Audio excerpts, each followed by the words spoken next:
Thank you for joining the Broadway Drumming 101 podcast with your host, Clayton Craddock.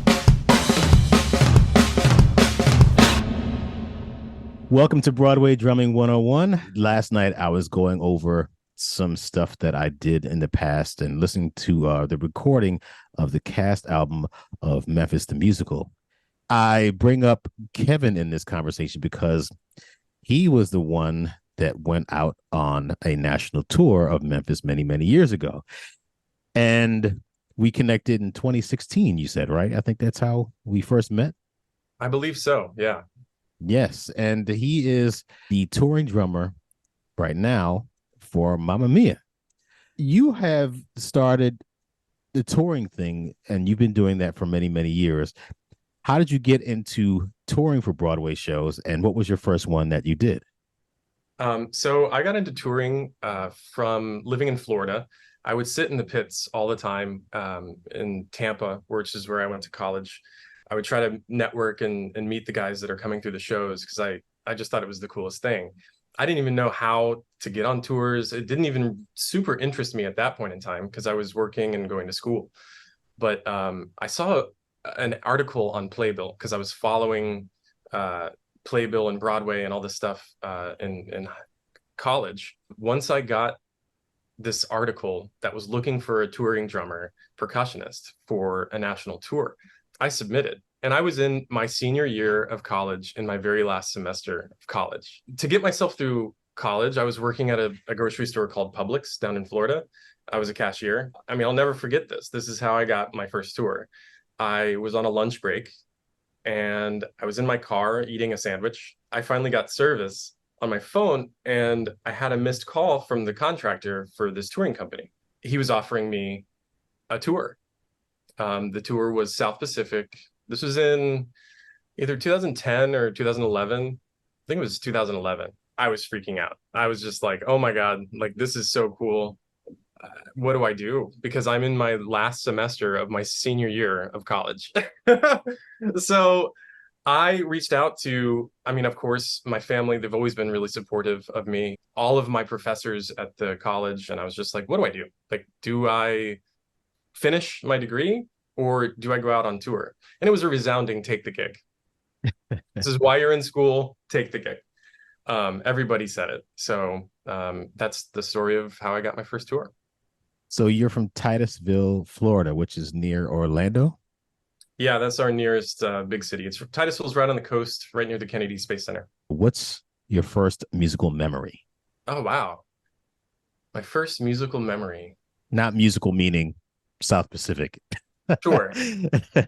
Like the first thing that made you say, wow, that's interesting. What's that? Or, this drum is like, what am I hearing? Or what do you remember vividly that made you spark your interest in music? I have two recurring memories, actually, that do play out in my head. Number one is I got to see the Chick Corea Electric Band when I was like 11 years old. My dad's a drummer as well, not by profession. And he took me to go see them at the House of Blues in Orlando. And we got to go backstage and I got to meet all of them. I had my Weckl sticks in my pocket and I went back there and I got to meet the whole band. It was absolutely mind-blowing to me. And that memory sticks out very vividly. And then another one was Beethoven, oddly enough. I remember having a CD of Beethoven's greatest hits. I think it would belong to my mom. And I would just sit there and play it all the time and listen to it. And those are two memories that really do stick out to me. Beethoven's greatest hits. It's like he's like a pop star. That's interesting. Right. I guess once you hit public domain, it's anything goes. Oh, wow. Your father was a drummer. And my mom played trumpet. So I had a decision. Did your father discourage you from a career in music? Or you said that they were supportive, which is very unique. I learned that later in life. I was so fortunate to have parents that just fully supported me in the arts. And I No, they never discouraged me. It wasn't until later in life, and then they're kind of like, "Well, it's pretty volatile. You sure you want to?" And I was like, "No, I'm sure. This is yes, this is exactly what I want to do." You Yeah, started out playing drums because of your father, or was it something else that made you say, you know what, I want to play this thing? yeah. It was because of my father. I think he got a drum set when I was like 9 or 10, I would say.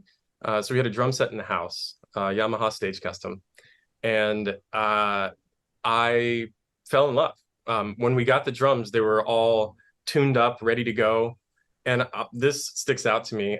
I never, this sticks out to me. I never thought that I would be able to tune them because as soon as they got detuned, I didn't know. I didn't want to play, to be honest with you. I really did take a step back from the drums, and they were my parents were like, "Why are you not playing?"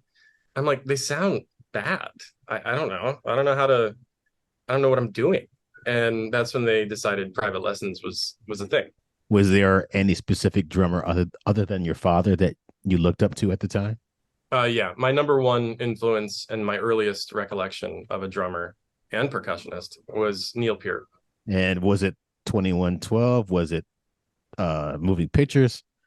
Moving pictures for sure. And I would say YYZ. I learned it as fast as I could and practiced it constantly. That whole album, really. I mean, from Tom Sawyer on down, it was just the album of choice. Were you into like metal back in the day? Were you into hard rock, jazz, fusion, Yes. Yes. all of it? All of it. So I mean, my dad, I think, influenced a lot of my musical choices, mainly classic rock, hair metal, um, uh, based. I would just put on the classic rock radio station in my hometown and just play along to it. That's what I would do. The first song I ever learned to play on the drums was "Wheel in the Sky" by Journey. Now we're Um, talking. yeah, That was with Ainsley Dunbar, I think. Ansley. Yeah, exactly. Ah, what got you into playing musicals? This is a very unique story too that I learned later that it was unique. I started taking private lessons. I think for my 10th birthday, I opened a card and my parents got me drum lessons in our small town of Titusville, Florida.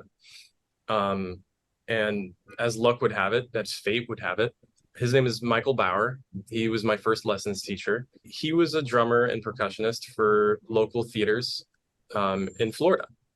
That was my main path to musical theater. That and also in high school, I was involved in every band possible, from jazz to concert to marching. And that also got me involved in the theater program there. And I did one show there and I was hooked. It was a Stephen Sondheim show. So it was like, you can't, you know, once you have a little taste of that, you're kind of like, well, this is it. But Michael Bauer was, he had like a trip plant. And the theater we were at, the theater he was at, was doing a production of Grease. I was 14. He had a trip planned, and they extended dates of the show. And so I'd been taking from him for a few years, and he called me up and he was like, "Look, I am going on a cruise, and I can't make these dates. So could you come play?" And I was like, I was young. I was like, "Okay, sure, I'll come play." Yeah, sure. That sounds like fun. And I came down in the pit and watched him play Grease and was just, my mind was blown. I sat on this little ledge.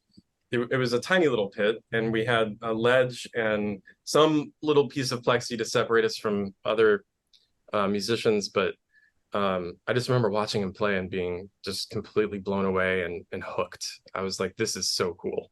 I wound up actually doing the next show, which was Swing the musical, as a percussionist at the theater. And then from there, I went on to the next season, which was Footloose, was the first show, and I was the drummer on that show, and then pretty much the drummer on every show for like 6, 7 years. Oh, wow. This is pre-college or? Oh yeah, this was in I guess high school. That's I remember amazing. I remember having to miss Friday night football games on the drum line because No, I missed. Sorry, I had to go to that. I had to go to the Friday night football games because that was a school function. But I'd have to miss the Friday night at the theater, and I'd have to have a sub in there to play. So that was like kind of crushing to me. I knew at that point that I wanted to be at that theater instead of at the sporting event. That was kind of wild to think about. Did you have aspirations to be a full-time musician in high school? Because I was already, that was my first job. Before I was a bagger at Publix, my first job was a musician. Because these theaters were paying me back, when I started. I think on Swing was my first one, and I was making money. Then you decided to go to college to study music. And what you study? First, I studied classical percussion, and I realized, oh shit, no. What turned you off by it? I would definitely say mallets was a big turnoff just because of you had to do like 4 and 3 mallet um etudes, and I was just kind of like, I don't know. I don't anticipate trying to audition for a symphony orchestra. And drum set was my first instrument.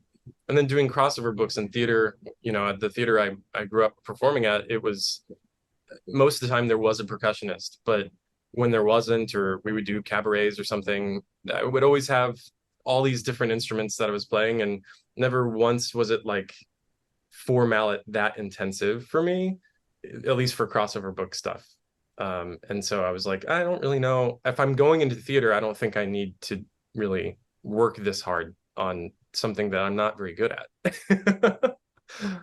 I guess you switched and you studied. Jazz. Okay. I hear a lot of people get degrees in jazz performance. Was it a jazz performance degree, a jazz studies degree?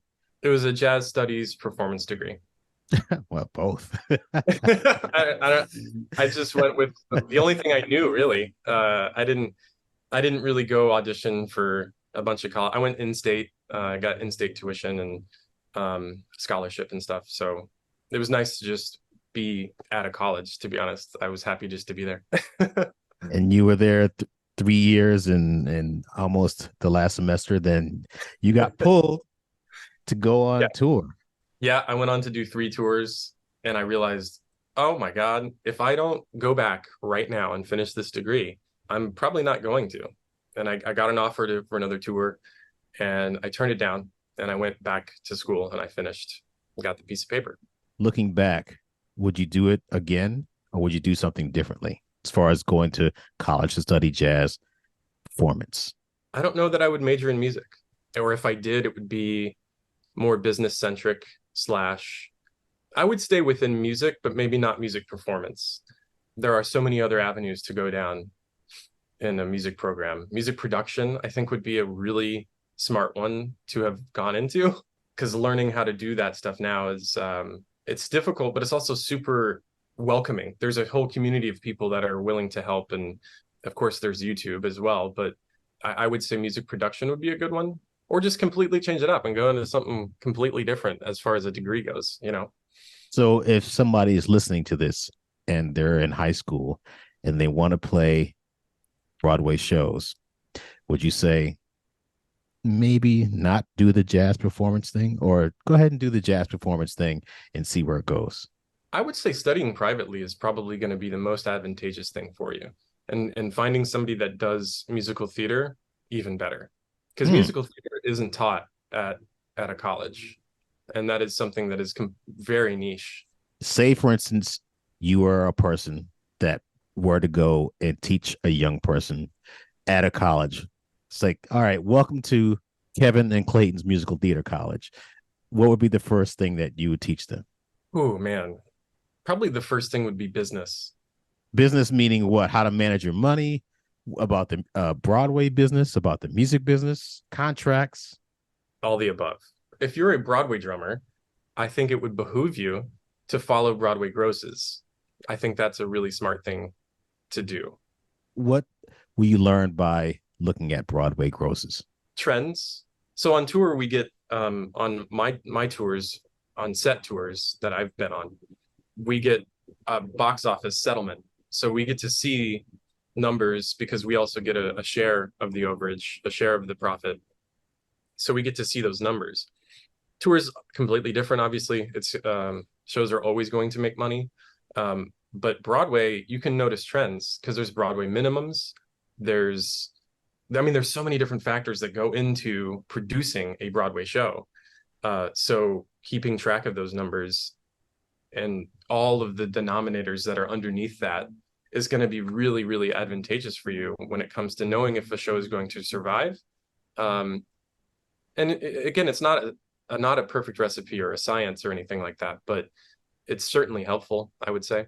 Let me kind of go into a different lane and talk about Broadway tours. So tell me the difference, or tell our listeners the difference between a bus and truck tour and something like a First National tour, or a tour where there's a lot of sit downs in various cities. Yeah.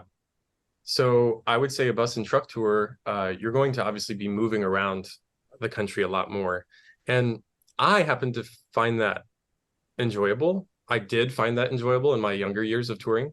You get to play these cities across America, North America, that you would never even dream of going to.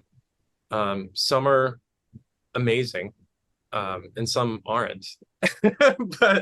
but the point is you get to travel and you get to see these places and perform for people and bring shows like Memphis, for instance, to an audience that would never even dream of seeing that show because they couldn't make it to New York, or before the Netflix special, like they were able, it brought a show to their city that and a story to their city that they need to hear. And I think that's something with bus and truck touring that is great as far as the schedule goes. There's obviously a lot of contractual things that are different too. Bus and truck tours are typically non-union. At least they have been historically. There's a lot that's different there.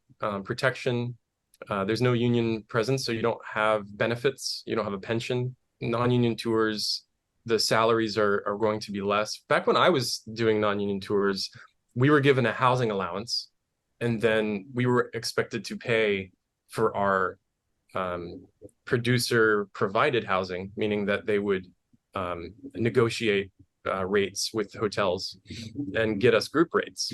And then we would get a housing allowance to pay for our housing on tour. And then we would get, back when I was touring, we would not get a per diem. It was just the housing allowance that we called a per diem. But when it came tax time, you do not call that a per diem, you call that a housing allowance, because how you can itemize your taxes. So that's a big difference. And now, from what I understand, non-union touring is they follow more of the union agreement when it comes to that stuff. They are paying for the housing. Actors Equity just had a major win in their contract, which AFM follows for tours, which is on the full production tours like Wicked, Hamilton, all these bigger tours. They were also paying for their own housing. But now, after the Actors Equity agreement, they now provide, it's producer provided, just like the set agreement tours, which are the tours I have done under a union agreement. Short engagement touring is what that's short for. And so now they're all the same. I mean, obviously with any negotiation, there's loss. So they did lose some things in that agreement. Full production tours, you had 2 hotel options, and I believe they lost that. And now it's only 1 hotel option. But I knew so many of my friends who were coming out of pocket to pay for a place to live on tour, that's not great. You talking about, let's go back to the non-union tours. From what I remember, again, this is 20 years ago, they provided the housing for us. Yeah, I had a roommate that I basically was with. Oh my God, I forgot about that. Yeah. My first tour, I quadded. That was by decision. We opted to be able to save money because we were not making $750 a week. We were making less than that. We were like, well, what can we do to make this more profitable? So we quadded in a 1 room and 4 walls for pretty much my whole first tour, sometimes tripled. I mean, it's a wild time on bus and truck tours. Like, I knew people that would quad, triple. Somebody would be sleeping on the chair in the room. You get on a tour bus at like 6 a.m. to be able to make it to the next city. People would go. We would do a lunch stop at like a Walmart, and people would go to buy a dog bed and take the dog bed and put it on the floor of the bus, and so somebody could lay on the top seat, on the top two seats, because you had to share a seat, of course. Yes. And then and then on the bottom, somebody would have a dog bed and they would sleep down there. Dog bed, man. Yes, on union tours, you do not have a roommate. You could choose to have to, and save money and do that thing. But When you're doing a bus and truck tour, talk about the schedule of a typical week. bus and truck tour. So I don't know what it. I think I did maybe 7 one-nighters in a row, with no day off. I think was kind of a record that I had. And I remember this number 27 sticking out. I think it was like 27. Was it 27 performances in a row without a break? That sounds right. It's a grueling schedule depending on your producer and depending on the booking. There's no rhyme or reason for the booking, right? Like, you could be booked anywhere at any time and you're just on the bus or the plane and you're going. But a typical day would look like waking up around 6 or 7 a.m., driving on the tour bus to the next city, arriving hopefully on time so you get to check into the hotel rather than going straight to the venue, which happens. Things happen. I had a bus catch on fire on one tour, so we were in the desert in California somewhere, and we were on our way to, I think, Folsom, and our bus caught on fire. And it's like, you could choose to like be really upset and like, oh my God, my whole day's ruined, I have to perform tonight. It's like, yeah, it does suck. Like, you're stranded on the side of the desert with no food or water, but you're going to be able to still get to go to the show and perform and do something that you want to do. So for that one in particular, we had a meal catered for us. We arrived, I think they held the show, and we arrived, I think, an hour late, didn't get to go to the hotel, and they had a meal for us ready to go, and then we played the show and then packed up and went on to the next city. So more often than not, you go back to the hotel and sleep. Because then you get up early and you travel. The crew, they do the loadout, and then they have a sleeper bus, and they'll travel on the sleeper bus and sleep overnight, hopefully sleep maybe a few hours, and get to the next city and then do a load in like 8 a.m. So it's but a typical day, you would definitely go to the hotel for maybe an hour or two, settle in a little bit, take a nap on an actual bed, not a dog bed, and then get on the bus, go do sound check, do the show. Similar to you, the crew would set up my drums, and then I would tear them down. So you get to the city and perhaps a local set it up that day, and it's a complete mess. So you have to take the plexi off, take the mics off, rearrange that stuff, and there's no time to really team audio is over doing everything they need to do to make the show run. So you might have 30 minutes to make sure that everything's there. Forget about tuning. That's not going to really happen. And you do the sound check and maybe grab a bite to eat and do the show. Now let's talk about union tours. Yeah, there's two. I mean, it gets a little confusing because we use actors equity terminology interchangeably because we follow a lot of their language.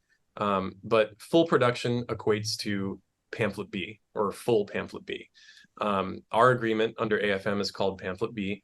And then underneath that, within the agreement, is the set short engagement touring agreement. And there are two different contracts. It's almost like a rider, I guess, because some of the things from the full pamphlet B apply to the set tours too. And the full pamphlet B is the higher paying touring agreement, correct? Generally? Yes. On paper, yes. That agreement, weekly salary, weekly minimums are higher than the set agreement. But on a set agreement, you are getting a share of the overage, which is negotiated by Actors Equity. So, and you do not get that on a full production tour. So tell me what an overage is. An overage is once all the overhead in each city has been paid for by the box office, there are monies that are left over, and that gets split amongst IATSE, ATPAM, AFM, and Actors Equity. It's a percentage. And that's after the producers take their share? Yes. That's interesting. And everybody gets an equal allotment of the overage, of the profits? Yeah, unless you negotiate something, but generally speaking, a musician is definitely just, you're getting the contract agreement. So are the touring musicians getting that, or do the locals get that as well? No, the touring musicians get that. Okay. And that's why you recommended at the very beginning to pay attention to the business side, because that's where things like this come into play. Correct. Because I mean, just for an example here, a show like Les Mis on tour makes more than a full production tour, as far as the salary goes for a musician, especially if you're making doubles, because the overage is so high. At least it has been historically. I will admit I haven't kept up to date, but pre-COVID, 100% was making really big money, and we're talking about box offices that are at gross, over $1 million, close to $2 million a week on tour. Wow. So, and that's gross, and then net of that, we'll have the overage, and that can look a number of different ways. That can be $400,000, and you're seeing 0.26% of that, or whatever that figure is. But it really matters. You could be doubling your weekly wage every week, depending on the tour you're on. Man, I gotta call this Broadway touring 101, because man, there's money to be made out there. It's a fascinating world, with Broadway, between Broadway and touring. What I have seen be a trend recently is shows will open on Broadway, get the credit of being on Broadway, close, and then tour it and have either the Tony noms, the Tony wins, whatever that might be, and bring it out on the road. And they recoup their investment in 9 months on a tour, on a union tour for a unionized musician. You are definitely most likely not doing one-nighters, but I would say the average tour is doing a week minimum. But I've seen recently that it's just not. It's just a week, which is fine for me. But so yeah, and then the rooming situation, you get a producer paid for housing. So they pay for the housing, and then you get a per diem to eat food off of. And you can opt out of the producer provided housing and get the buyout, which is capped. So if the hotel exceeds the cap, you only get X amount of dollars. And so, yeah, I mean, that's basically a pretty big difference, especially when it comes to salary. Non-union tours, though, you do get a share of the producer's overage. I've gotten it on every tour I've ever been on, with the exception of Shrek, because Shrek was international. That was in Asia. Non-union and union tours, they get this. That's amazing. Yep. Which got me thinking why Broadway doesn't. It would have to look different, because some shows just don't turn a profit. Obviously, most shows don't. It would be interesting on shows like Wicked and Lion King and Aladdin and Hadestown, all these successful shows that are still here. What that would look like, perhaps if your weekly salary was different, and then you had a share of the overage. Well, it's interesting to talk that way as far as business is concerned. When you have a business And say, for instance, I'm running the business and I'm going to give you a percentage of the profits. And then I realized that, man, I got to pay for this person, got to pay for this person, and this person's doing these tests and stuff. And man, I got all these expenses. And Yes. and I don't seem to be making a profit. I'm sorry, Kevin, but this week this is just another week we don't have another profit. Now, I don't know what it was like on your tours where you could look at the expenses. Like, how do you know if the expenses are really what the expenses are supposed to be? And how do you know that they're not inflating their costs? That's a really good question. The settlement form that we're given as musicians, and then those also get sent to leadership at the union, shows a breakdown. So there are certain things, certain numbers that we are able to see, like what's called the NAGBOR, the net adjust gross box office receipts. So you'll see that number, but perhaps you won't see everything broken out, like labor and all these expenses like you're talking about. It's interesting because you might not see those things, and those might just be a number in a cell on a spreadsheet. But yeah, I guess that brings up an interesting point of, could that be made up and be like, oh, well, no, sorry, this week we didn't get an overage, so you don't get your bonus, because it isn't a guarantee. And I know plenty of musicians that would argue that I would rather have a higher weekly salary and not take that gamble on an overage. And that's completely valid. I totally agree, actually. That's why it's important to know a show's history and the business of a show. Like, has your show been successful on Broadway? Did it actually turn a profit? Was it one of those rare occurrences that it did that? Because chances are it could potentially still do that on tour. But what's the subject matter of the show? Is it going to play to middle America? Is it on, oh, this is a big one. Is it on subscription?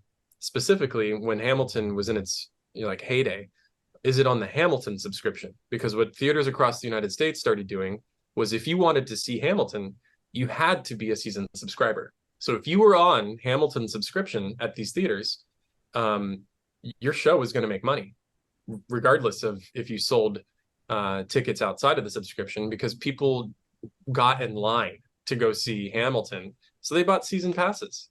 They may not have come to, a few of the shows in the season, but they didn't care. They would pay that money just to come see Hamilton.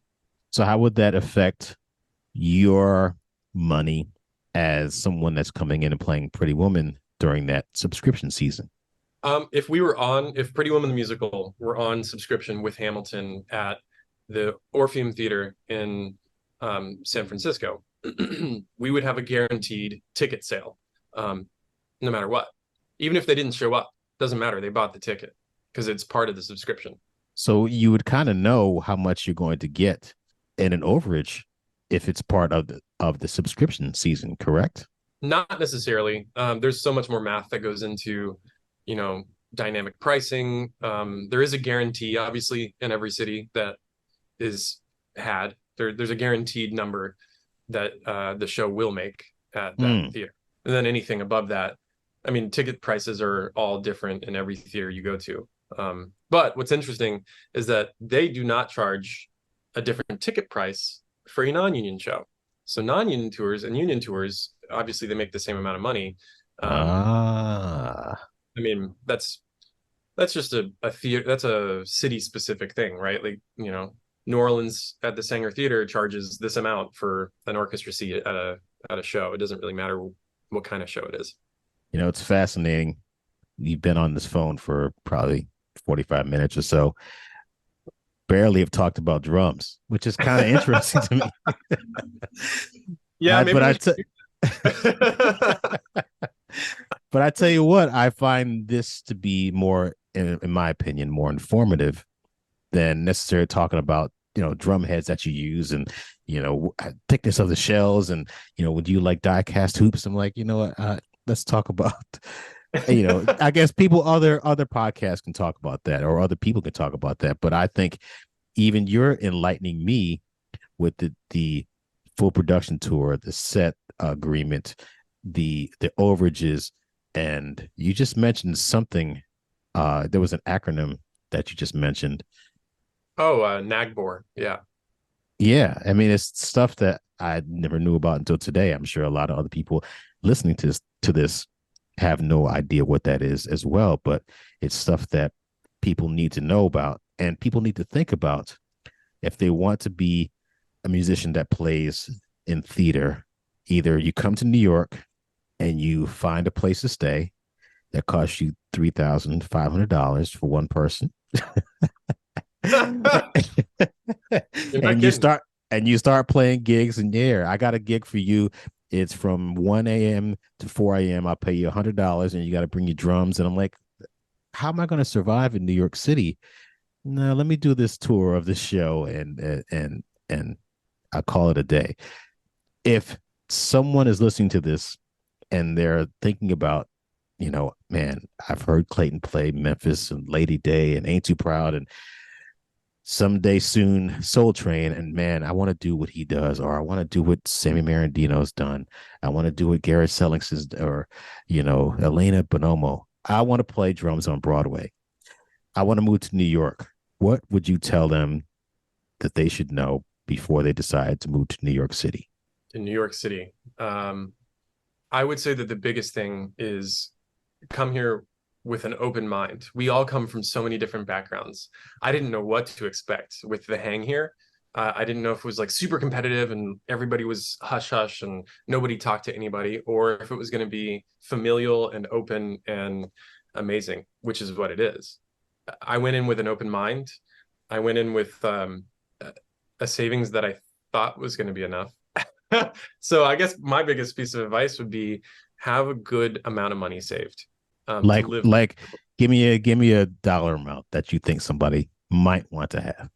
A dollar amount. That's hard. I mean, depends if you're living on your own or you're living with roommates. Or you're sleeping on a dog bed. Full circle. Sleeping on a dog bed, man. Yeah, those were some times. That's gonna be your the title of your first album. That's a great album name, actually. Yeah, that's what I'm saying. Oh, that's good. I gotta thank you. I'm gonna write that down.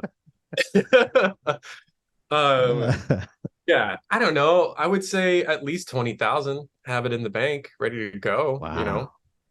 Um, Yeah, I agree. yeah. You think that's a good number? And no debt. And no debt. That's the other thing. Yeah, yeah. No debt. What else should somebody know about moving to New York and living in a city like this? Go experience. There are so many gigs here and so much culture here that you can only do here. Make sure if you only give yourself 5 years here or whatever that number might be, do it all and experience it all, because it is a magical city too. I mean, I'll shit on it all day, but at the end of the day, there are things here that you couldn't do or see anywhere else in the world. So and that's, I think, why you should come in with some money saved, because you don't want to miss out on some of these things. Like if your friend is playing somewhere and it has a 2-drink minimum and they're playing with a lineup that you really want to see, and you can't because you got to feed yourself, that's not a great feeling. But if you come here with some money saved and you're able to do these things, I think that's what makes this city awesome. How did you go about meeting people in New York City? Oh man, I think I started with the connections I already had, and I went from there. The styles are so different now. I was kind of at that age where social media was, I remember a time that I didn't have social media, so it was kind of looked down upon to cold call, and like reach out to people on social media. Just that was the kind of the culture. I don't know. It wasn't really, unless you knew them, it was kind of like a weird thing to do, which is totally different now. And I mean, that changed within like a 10-year time frame. It was just kind of like, it just kind of morphed into this thing of like, no, this is how we network. That's the new business card, is your, Instagram or whatever.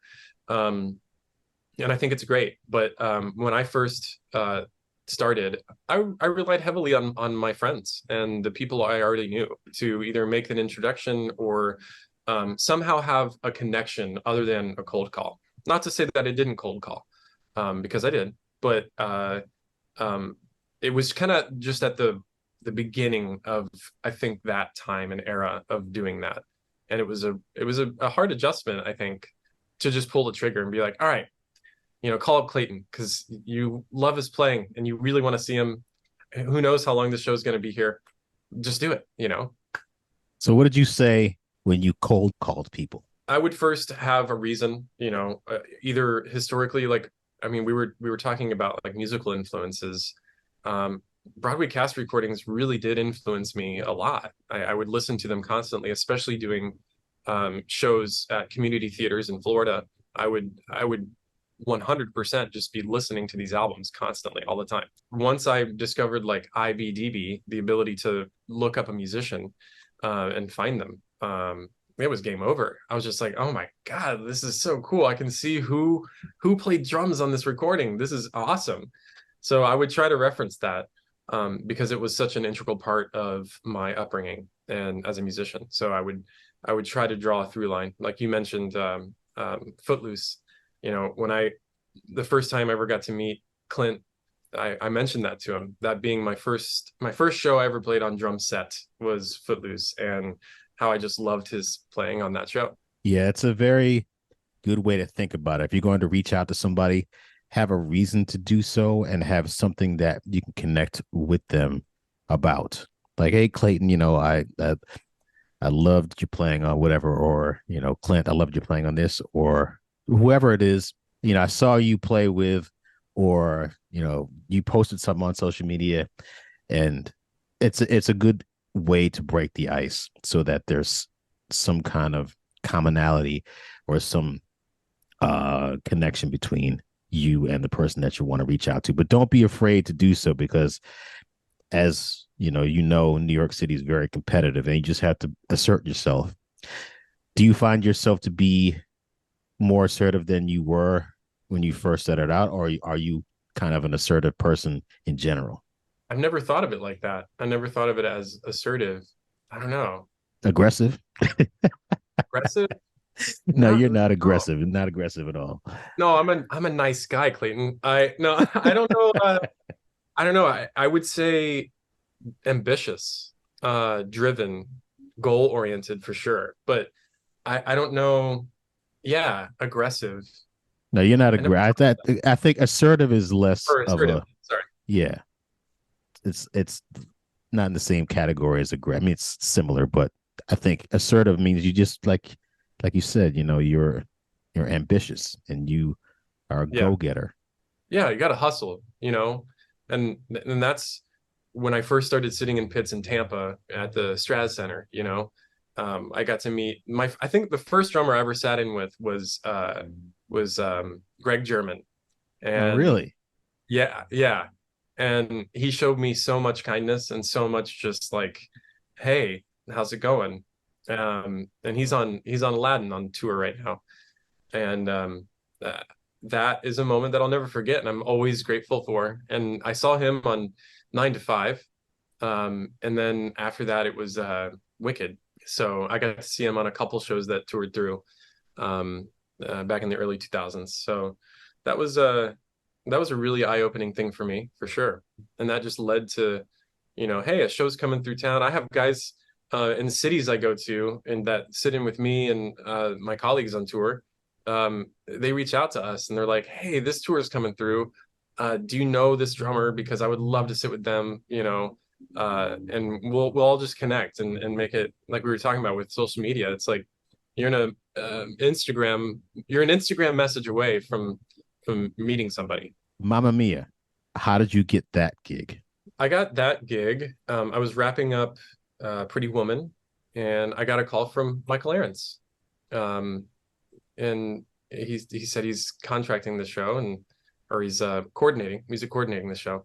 And I was like, oh my God, yeah, yes, 100%, yes. That's how I got it. currently the tour is scheduled for a solid year, and the way our contracts work under AFM, they are a year contract. Out of all the shows that you've done, do you have a favorite? And what is it and why? I would say whatever show I'm working on is my favorite at that point in time up to then. Probably my one standout for me, which really honestly kind of changed my life and my trajectory. It was really pivotal into getting into touring, I think, was I did the pre-Broadway run of Bonnie and Clyde down in Florida. And it was in Sarasota while I was going to school in Tampa. So I was able to commute back and forth between Sarasota. It's about an hour one way. To do that, I got so lucky. And I forged some really great friendships with people on that contract. And I mean, it was such a cool experience. I'll never forget that. That's probably one of the highlights. But as far as playing goes, I'm going to be honest with you, Clayton. Memphis. Yes. I mean, that show kicked my ass. Doing one-nighters of that, and I mean, right out of the gate, you're doing underground. It's like, yeah. Are you kidding? You do have to kind of play hard and aggressive with that one. I remember when we were coming up with the songs, and David Bryan, coming from Bon Jovi, and he would say, play it like Tico, bing, ga, boom, boom, ba, play it on the bell and, dig in. I'm like, man, part of it was like good because I want to play something that's heavy because I grew up listening to rock music.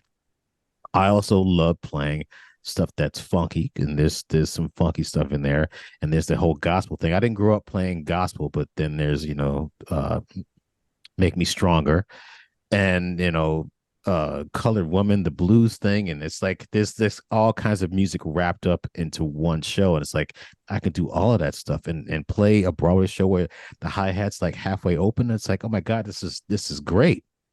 So yeah, I mean, I really need to give all the credit to David Bryan, August Eriksmoen for all the dance breaks, and somebody like Chris Yonke for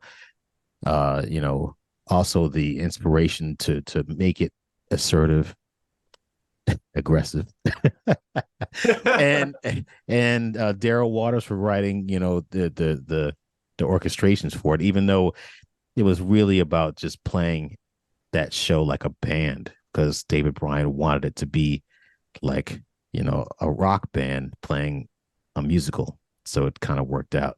Sorry for mission accomplished.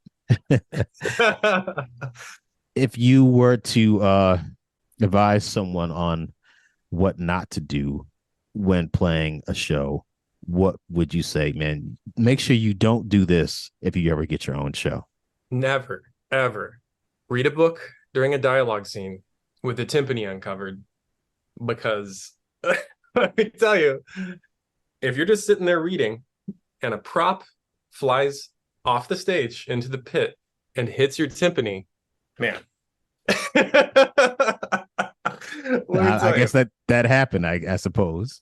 That happened to me, yes. It happened to me in Boston on tour, on my first tour in our opening city. And she said the line and threw the watch, and it flew off the stage, hit my timpani, and I had, like, I don't know, in-ears in or whatever.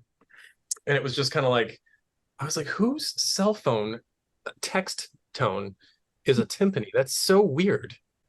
I was like, what in the world is happening? There's so much pit etiquette, right? I don't know. Where would we start? I feel like there's definitely do's and don'ts. I guess you mean if you're playing, if you have the show, or if you're auditing? Yes, if you're playing the show. Something to not do. It's kind of, I guess, maybe not be distracted by getting so into the book that you forget to like pay attention to your surroundings. Have you ever gotten to a situation where you have lost track and all of a sudden the show is about to start? I mean, the next song is going to start and you have to pick up your drums and then drumsticks and start playing, or? Yeah, it's happened. But for the most part, you just become one with the dialogue. So you know those cues, and you just know when you're like, okay, I got to put this book down, or words with friends or whatever you're doing, and pay attention to getting into this scene, right? Like, and it shouldn't just be like you're typing over here or whatever, and you're like, all right, now I can go ahead and do this little moment in the show. It's like, no, I don't. I like to be in the moment playing. That's my thing. I love to do. I don't like to be distracted while I'm playing. You're on tour for at least a year or sometimes more. How do you maintain, number one, your sanity, and number two, how do you not get bored by playing the same show the same way every 6 or 8 times a week for an entire year and nothing else? I think it's just that. I think trying to hit that every night and be consistent keeps that interesting. If you're trying to do the same show every night, that's the part that makes it so interesting, because it's hard.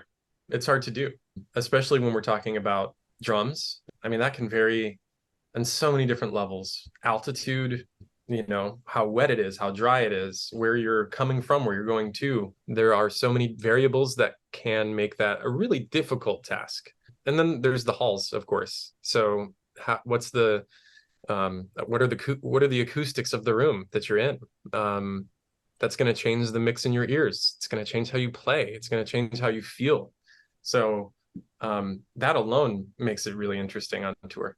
Altitude really got me. That was the biggest one for me. I grew up at sea level, below sea level, mostly actually. So my extremities on my first tour, my extremities started to swell, and I was like, what's going on? Like, I shouldn't be feeling it that hard. I'm doing boom chick on South Pacific. Like, this shouldn't be, but I realized that it was the altitude.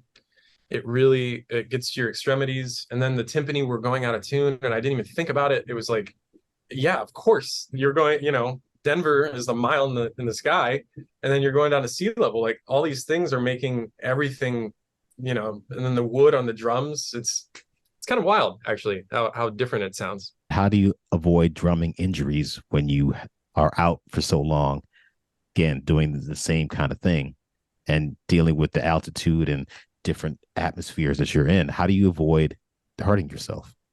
That was a big learning experience for me. I did injure myself, and I didn't know why or how. It was the ulnar nerve, so it was the nerve that starts in the back of the neck, and connects. It's your funny bone, essentially. So, and it was in my left hand, and it connects into here. Into here. And so these two fingers started going numb, and tingly, and I was like, oh man, this sucks. And then I was taking my shirt off in the hotel room, and something tweaked in my shoulder. I think eventually I learned it was the ulnar nerve, and it made me like collapse. And I was like, wow, what's going on? This is really weird. And that is when I started to really wake up and take care of my body more. And I found out it was entrapped. I had an ulnar nerve issue that was entrapped in a few different places. On tour, we now have a company called Neuro Tour, and they are a PT company that is hired by the producer, mainly for the actors, but musicians can sometimes use them. And so they completely changed and saved me. They gave me a lot of exercises to do. Yeah, I would say having a PT person or a specialist is going to really help you on tour. Do you have a top 5 musician or a top 5 drummer list of all time? My top 5, we went over a few earlier. So I got to see Steve Smith, Liberty DeVito, John Blackwell, Dave Weckl, in drum clinics, which was incredible. Phil Ehart of Kansas is a big influence of mine. Peter Erskine, of course, Vinnie Colaiuta, Steve Gadd. And then when I started studying jazz more, I really got into Tane, Max Roach, Art Blakey. Those were some of my major influences in studying music. Do you feel that the way that you play now is similar to any of those drummers, or is it just a combination of all? I would say it's a combination. I find myself more, I think Neil, just because I've watched him way more than any other drummer. So I feel like I fell into his same bad habits. I would say that's the one that I don't really sound like him, but I think technique wise is something that I followed a lot of. And then I'm working on some of those things to reverse actually, and focus on something that's more fluid and open and not as, I don't know. He's a very technical player, so he had some techniques that he was working on later in life too. In bringing this back to tour a little bit, we get to play on non-union tours, and maybe some union, but you're asked to play arenas sometimes. What? I played many of arenas across North America, including Canada, and it was kind of cool. Like when we do arenas in Canada, I would always look up when Rush played there and be like, "Oh, that's cool. They play here," you know. But that's something really cool about tour is you get to play these huge arenas.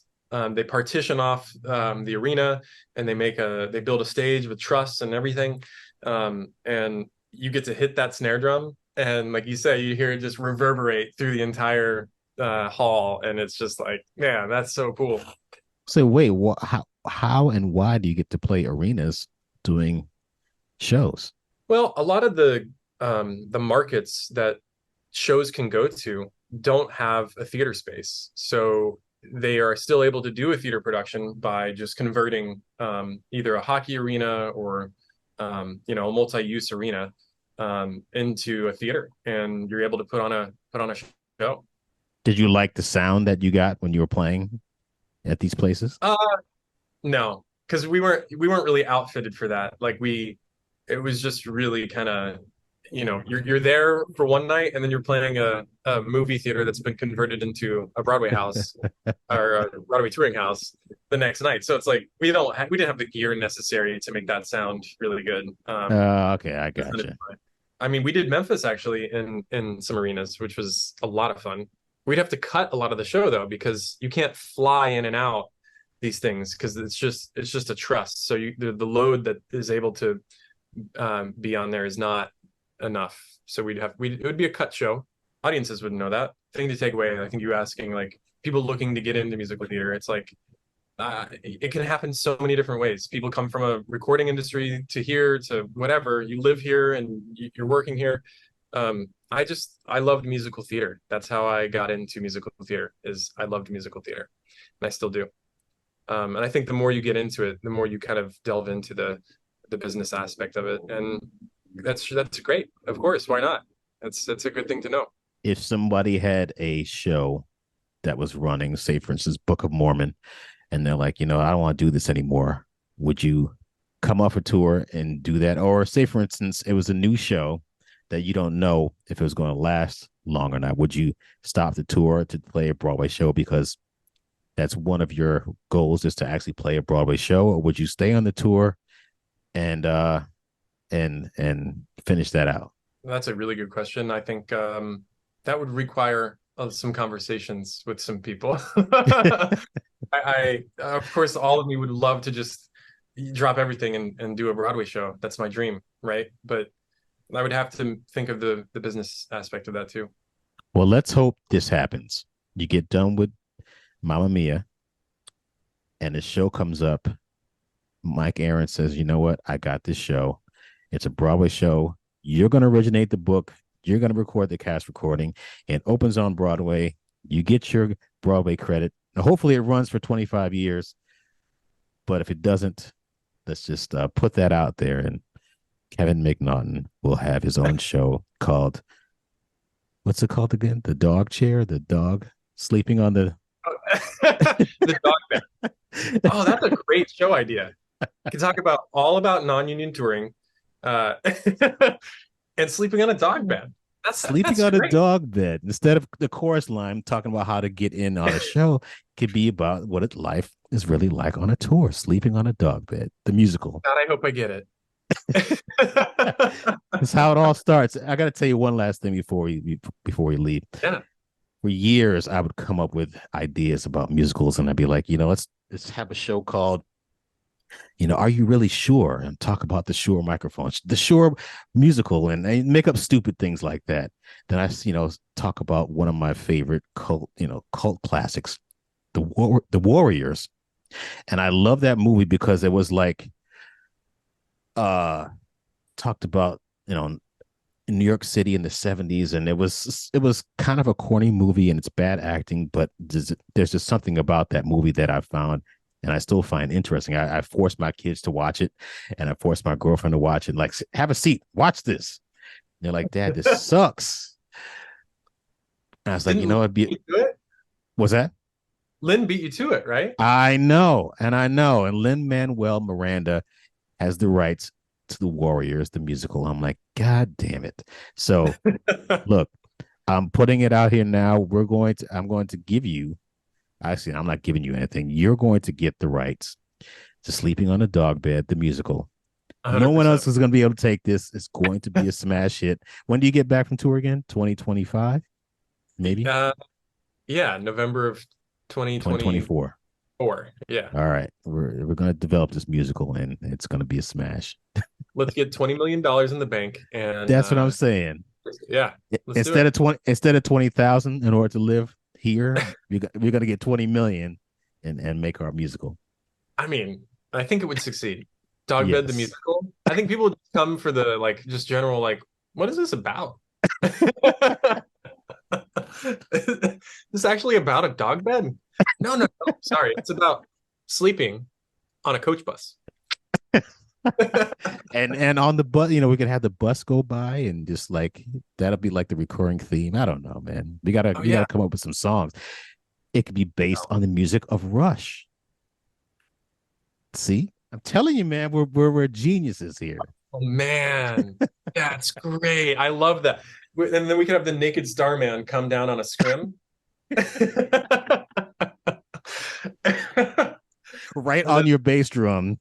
Oh yeah. Then it starts the show with YYZ. Could you imagine starting a show with an airport Morse code call sign? That'd be the greatest Broadway. Comes out dancing. Yeah, what 5, 6, 7, 8. I think anybody would be glad to produce that show. They'd be lucky. Man, some of the stuff that has come out though, I mean, why not this? But again, man, maybe I should probably cut this off because this I bet you somebody's gonna come up with this idea. We're gonna be like, we put it out there first. Actually, you know what? Maybe we should put this out here because I guess it's not like a copyright of a song where as soon as you put it into some kind of form, it's automatically copywritten, I guess. Putting out a podcast, does that mean it's intellectually connected through intellectual property? I don't think so. It doesn't. I actually learned this recently. Unfortunately. Yeah. You still have to apply to have it copyrighted. But that'd be kind of a bold move to just steal someone's idea. I mean, I guess it happens all the time, so it doesn't matter. But yes, it does. Well, it's better not happen. Anyway, I'm sorry for going off at a tangent. It was great talking to you and great catching up with you. And I wish you well on this new tour. I wish you well, and I hope that you actually do really get your own show down the road, and Thanks, we'll be on the Broadway campus together. I would be honored. Thank you so much for having me here, and let's keep in touch, man.